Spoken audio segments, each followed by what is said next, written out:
Welcome back to my channel. Kahapon, anniversary namin, no? Sabi ko nga sa inyo, 21 anniversary years namin sa Canada. This morning, we checked early morning, nagising ang husband ko for us to go to the Asian store. We call it TNT, no? It's a Taiwanese store na famous dito sa Langley and BC. So, may mga natira pa akong gulay. So, chinek ko muna yung fruit and vegetable compartment para kung bibili ka pa kami, alam ko kung ano pa yung bibilin ko. So, ngayon, some hacks or tips para ma-store natin yung vegetable ninyo na matagal. Ito, celery. Sabi, mas maganda ibalot siya ng aluminum foil, no? So, ito, binalot ko na aluminum foil, no? Tapos, hindi ko na tinanggal to, hindi ko pa, kasi siguro bukas, ako dito. Ito yung ampalaya, no? So, dito yung ampalaya, mura-mura na ngayon, $2.02 ang ilang piraso, ang isang piraso. Tatlo, isang package. Yan. Natabi ko na yan.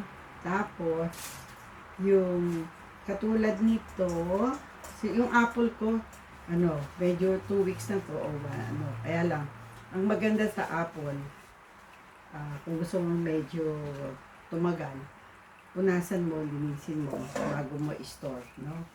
Pwede sa plastic, kasi mabilis naman kami sa at saka hindi kami masyadong nagbibili ng apple, no?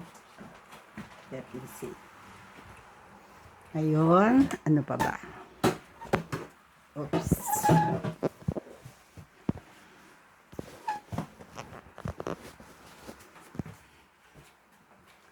So, ano pa ba ang aking mga pinagbibili para mapakita ko sa inyo? Kasi, mahirap ang bili ka ng bili, tapos hindi mo sinisave. Ang pinakamaraming binili namin kanina ay ito. Ito yung guwapa kasi yung fresh guava, maganda daw to sa cholesterol. So, ito, lalagay ko na siya, di ko na siya tatanggalin kasi medyo matagal ko siyang makukonsume. Tignan nyo, this cost about $58. No? Kasi $4.99 yung isang pounds. 1 pound is $4.99. This is from Taiwan. No? Kaya, tignan nyo, ang laki. Ang laki talaga. So, binili namin, good for 2 weeks. Yan. So, ito yun. Ito. Tingnan nyo, ang ganda, diba? Yan. Hindi ko siya huhugasan kasi one time, inugasan ko siya. After 3 days, namula. So, ang ginagawa ko, pinupunasan ko lang siya ng tissue paper, paper towel. Tapos, ibabalik ko doon. Anyway, huhugasan ko rin naman siya pagkatapos. So, yan. Lalagay ko siya. Lahat ng aking guava ay tatabi ko muna. Taba ng braso. Oh my God. Tumataba na ang lola niya. So, madami akong biniling guava. Pagkatapos, sabi daw dyan, yung palang gulay natin, nakikita nyo to, may code. Itong number na to, ang tawag dyan ay PLU, Price Label Code. No? Kasi it will help the cashier charge you appropriately dahil meron yung number 9, organically grown. Ibig sabihin, they did not use pesticide, no? Organic, no? And then, yung isa naman, that would be, nag-start yun sa number 9. Pag nag-i-start sa number 4, yung label, itong label na yan, ito ay nag-start sa number 4. So, yung number 4, conventional, meaning merong synthetic fertilizer o pesticide na ginamit. No? Kaya, pagka tawag dito, bumibili ka at ilalagay na ng cashier sa anong bago ilagay sa plastic, ay napa-price tag na nila. So, yun ang ano. It will help us to determine anong klaseng vegetable or prutas ang bibili natin. Kung gusto natin na organic ba or conventional type of produce. So, kaya PLU, produce yun, yung number. So, karamihan sa nakikita ko, medyo expensive pag organically grown. No? Kaya, at saka ang organically grown, like itong carrots na to, hindi siya maganda. Hindi maganda itsura. No? Sa totoo lang. Hindi siya kasing, makikita nyo, hindi siya kasing, parang good looking. So, kasi iba-iba ang shape niya, iba-iba ang kanyang, iba-iba ang kanyang size, shape, pero ang color niya very bright. So, nagkaganito lang kasi tinanggal ko na yung portion na pipulok. So, pinlastic ko, nahugasan ko na siya, tinanggal ko na.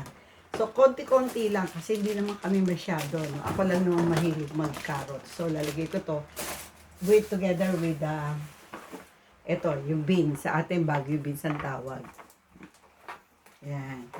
So, lahat ng binili namin ay conventionally produced. So, they start with number 4. Except yung carrots kasi organically grown yung carrots. So, yan. So, ilalagay ko to kasi according to when I will go start cooking, no? Ganyan yung aking vegetable. Kung nasa ibabaw siya kasi sa yung next kong iluluto. Yan. Para mag-guide ako when I go to do my next grocery, alam ko ano pa yung meron ako, ano pa yung wala ako. Yan ang ginagawa ko. So, itong banana nito, nakalagay dito, Dole. No, meron siyang makikita nyo, organic. Ayan. Yan. Diba? Organic bait. Ayan. Itong nabili ko, organic pala kasi nakalagay organic ko. Yan. So, ang number niyan, nag-i-start sa 9. Yung number. Medyo mahal siya ng konti. Pero, ayan.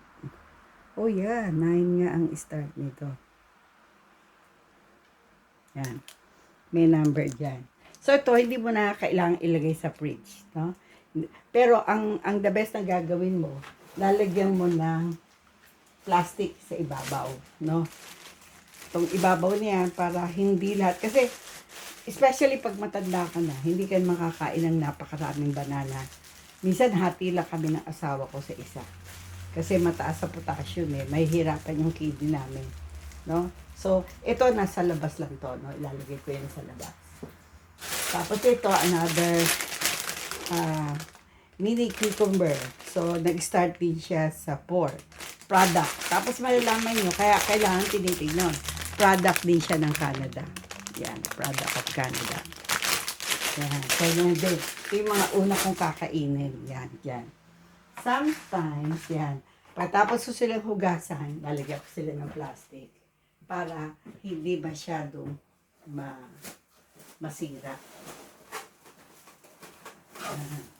Kaya from time to time, kailangan binubuksan niya. Kasi nga, medyo mahal ang lahat. No? So, matuto tayo na mag-ayos ng mga pinamili natin para hindi sila hindi ka nagtatapon. Katulad nitong talong, ewan ko, 2 days pa lang binili ng husband ko. Meron ng mga hindi kaga-aya-aya yan, no? Meron na, 2 days lang yan. Kasi, nagluto kami ng pinakbet. At ito ang ginamit namin. Hindi ko naman lahat. Kasi, konti lang naman kami kumain, ano? Minsan na, depende sa anak ko kung ano type nila kumain o hindi. Siguro ito torta ko na lang para hindi masaya. Yan.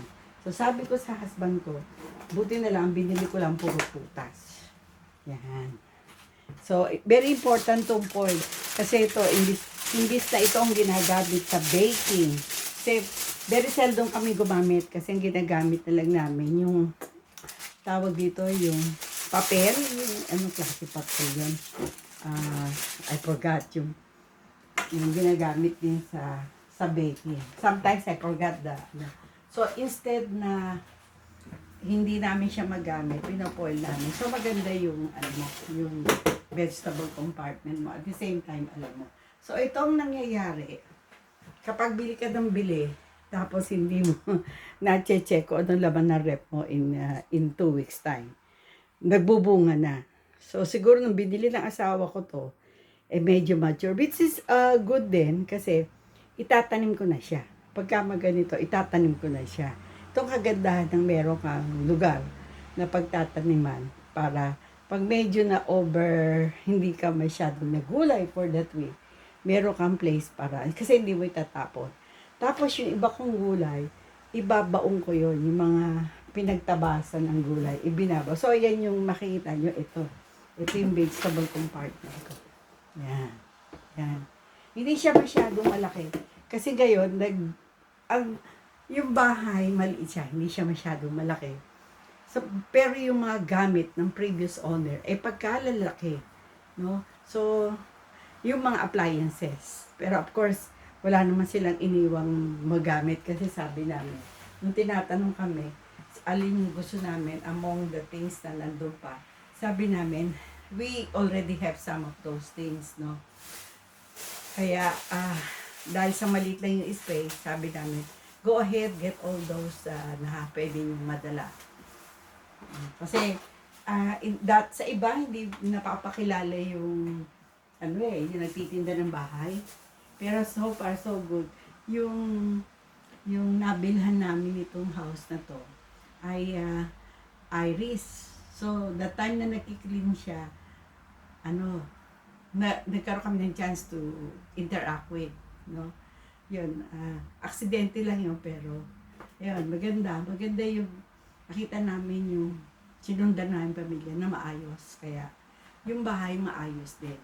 Nag-renovate kami, pero dahil, hindi naman siya ganun, luma siya, 40, so that was at the time na binili namin, 11 years, nasa 30 plus years na siya binili namin. Pero, marami siyang napalitan na parts ng bahay, kaya upgraded yung bahay. No, pero dalawa lang ang washroom. Kaya nga sabi ko, pag may bisita kami, yun lang major concern ko. Kasi, of course, meron talaga kaming set for our family. Tapos yung washroom sa baba, yun ang pero pwede namin i-share sa namin mga guests. So, ito lang, bago, siguro tips, no, para hindi masyadong magastos. Bago ka pumunta ng mag-grocery, i-check mo muna yung vegetable compartment mo tsaka fruits para malaman mo kung ano pa yung bibili mo at hindi magdodoble-doble and then magtatapon ka. Kasi everything now due to inflation increases in price. So all we have to do is really to make sure we maximize the use of our fruits and vegetable we purchase, and then from time to time open the cabinet, check the dates ng mga pinagbibili nating canned goods and other ingredients na binibili natin para nakakapag-save tayo kahit konti, no? Kasi yung konti nating save at the end of the year, malaki na rin yun. So ito lang, yung prutas ko, saging, banana, oranges, and kasi whatever is fruit of the season, yun lang bibili mo. So ito, yung cherries, isa sa masarap na yung cherries. Ito, yung cherries, all you have to do is 1 tablespoon of baking soda. Ugasan mo muna siya, tapos ibabad mo siya sa baking soda in about 10 to 15 minutes. Tapos, tuyuin mo, and then lagay mo sa glass. Lagyan mo yung glass sa ilalim ng paper towel para ma-absorb niya yung excess water. And then, after na package mo na, balik mo sa ref para kung may kakain, all you have to do is take kasi nahugasan na. So ito kasi direct mo kinakain, di mo na binabalatan, kaya to make sure. Even the vegetable, bago ko siya iluto, lalo yung mga, may cabbage pa ako kasi laki ng cabbage. Basta to, primarily yung small, kasi maliit lang yung fridge namin, no? Binili na ako, very, very small. Ayan, makikita nyo, small lang yung fridge. Yung fridge is small. Small lang yung fridge kasi ang reason namin, kasi ayaw namin na store ng napakaraming food. Kasi, of course, yung mga bata kumakain sa labas, paminsan-minsan, they have their own choice of food that they eat. Kaya, masabuti na yung maliit. Kasi, makikita mo kung ano-anong dapat mong bilhin, anong dapat mong store. And then, we have a separate upright freezer para nandun yung gamit ng anak ko sa baking. Plus, yung mga native like turon, saba, para just in case you wanted some taste of Filipino food, meron kami doon. Meron kami naka-separate. And then, sa ilalim ng upright freezer, nandun naman yung fish and meat na gagamitin namin. Dati, nag-i-store kami ng mga hotdog, yung mga processed food. Pero ngayon, siguro a little hotdog at saka a little bacon. Kasi itong itaas namin, meron kaming rep. Yung anak ko, may kitchen din siya sa baba, meron din silang rep. And then one freezer. So, Diyos ko. So, kailangan maliliit lang yun para naka-distribute lahat. Kasi, based sa kanilang needs, ito yung kailangan nila. Based on our needs, ito yung kailangan namin. And so, kanya-kanya kami. And we still have to maintain the cleanliness of everything. So, yun lang. Maganda yun kasi ngayong 21 years na kami dito sa Canada, somehow we adopted some of their ways, no? Kasi sa Pilipinas, isa lang naman talaga ang rep. Siguro kung napakayaman mo, 4 yung rep mo, no? Pero dito, it depends sa'yo. Gusto mo maglagay ng rep sa garage, kung gusto mo maglagay ng rep sa whatever, sa bedroom mo, nasa sa'yo yun, no? As long as kaya mo, you can afford. Pero kami, that time nagkaroon kami ng additional rep. Kasi nga, depende sa needs. May baby kami noon, baby ngayon, 6 years old na yung baby namin, kaya meron silang rep, i-maintain lang, pero a little bit bigger kaysa sa bedroom, sa rep sa bedroom. So, ito, tapos na ako ng paglilinis ng vegetable ko. I will consume the remaining time of the day kasi walang work yung anak ko, kaya yung apo ko nandun. Isa pa, so ito yung sa cherry, ito yung how to keep ang cherry. Ito naman, yung sa avocado, nyari, nakahinog ka na, no? Hindi mo, pag in-store mo siya kasi nahilaw, yung tawag dito, ang nangyayari, matagal siyang mahinog, nangingitim. So, pag nung medyo manibalang yung avocado, nilinis ko, tapos binalutan ko naman siya ng wrap, siling wrap. Yan. Yan. Resinate. Yan. Tapos, itong oranges, pwede mo na siyang, ilagay sa, kung kinakain mo. Kaya, ang oranges, very few ang binibili ko. Kaya, 4-6. So, tinitignan ko, combination ba yan ng potassium? Yan ba ay for calcium? So, titignan mo rin kasi hindi pwede sa pagmatanda ka na marami kang lalagay na mga foods and sa katawan mo kasi yung sugar content, yung carbohydrate contents ay nadadagdag sa weight. Kasi yun nga, magiging conscious na tayo. Ang sabi nila kasi yung apple, because depende sa size, no? Mataas din ang sugar ng apple. Pero compared to other kind of fruits, ang apple, marami siyang fiber, kaya maganda siya sa cholesterol. Pero mas maganda ang bayabas kaysa sa apple ng konti. No, sa akin, mas maganda yung kanya kasi yung ang ganda ng epekto sa akin ng hindi na matigas siya, pero itong binibili made produce ng Taiwan. Ang ganda, hindi siya kasing tigas. Siya yung gwapol sa atin. No? Talagang mahal siya. Yung isa, parang ang lumalabas, 4.99 ng isang gwapol. Isang gwapol, 4.99.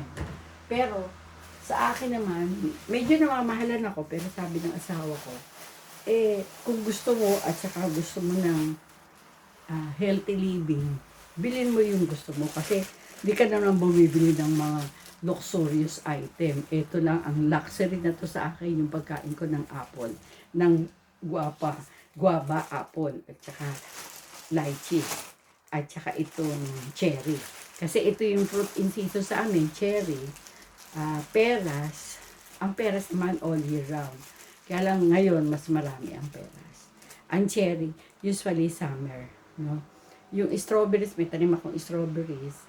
Hindi naman din ako ganong malakas kumonsume ng strawberries. Tapos yung blueberries, meron akong friend na nagdala sa amin ng 10 pounds. No? So, ang ginawa ko naman, pinaglalagay ko siya sa resealable bag.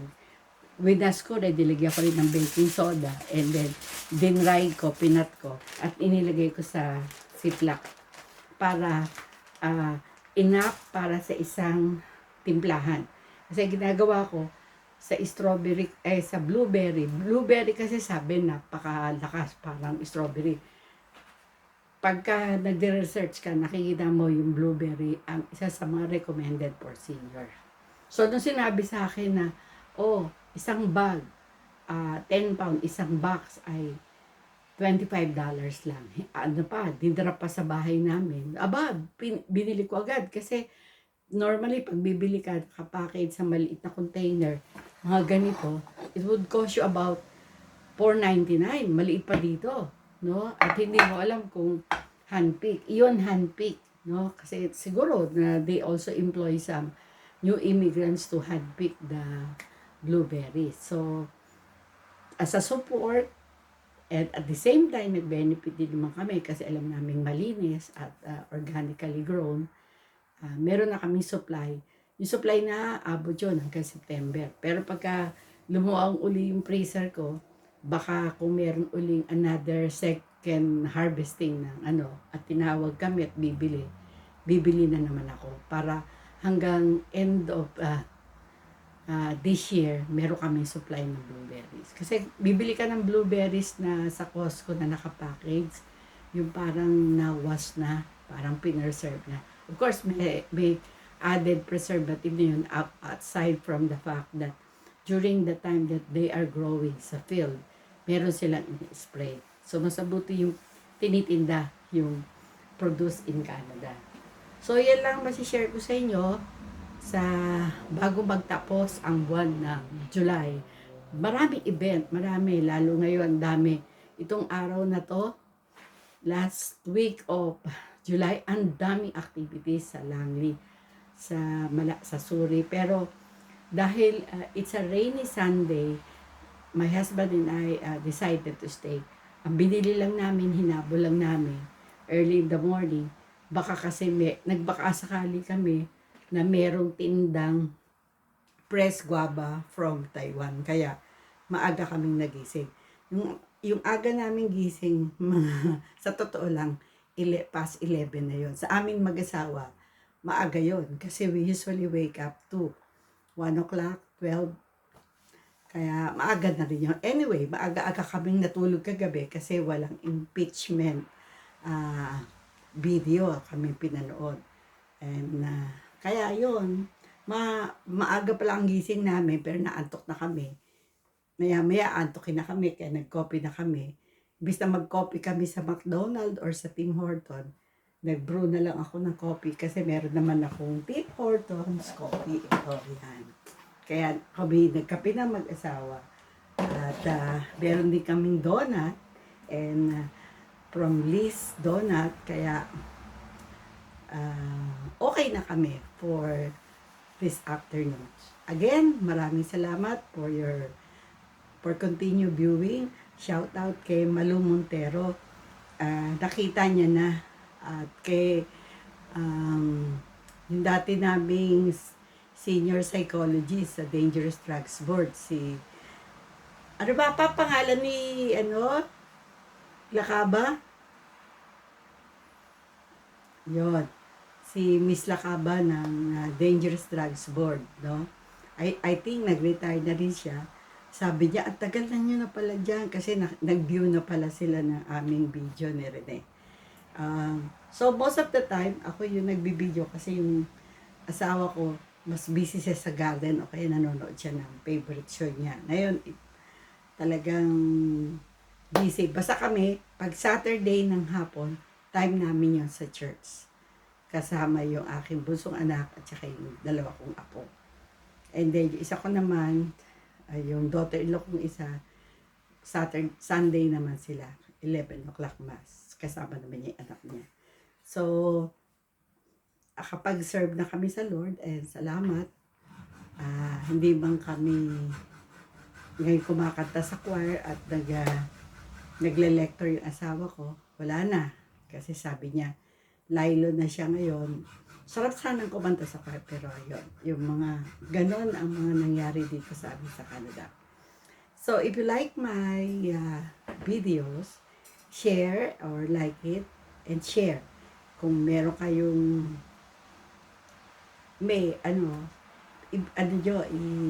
mag-subscribe kayo para pagka sinipag uli ang lola nyo,